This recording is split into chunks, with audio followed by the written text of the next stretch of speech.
আপনার জীবনের পরবর্তী 5 বছর চেয়ে আলাদা দেখতে চান, তবে আপনাকে আগামী 30 দিন নিজের সাথে যুদ্ধ করতে হবে।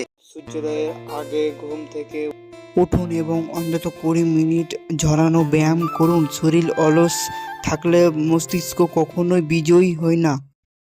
কিছু পথ একা পারতে হয়, কিছু পথ একাই শুধু লড়াই করতে হয়।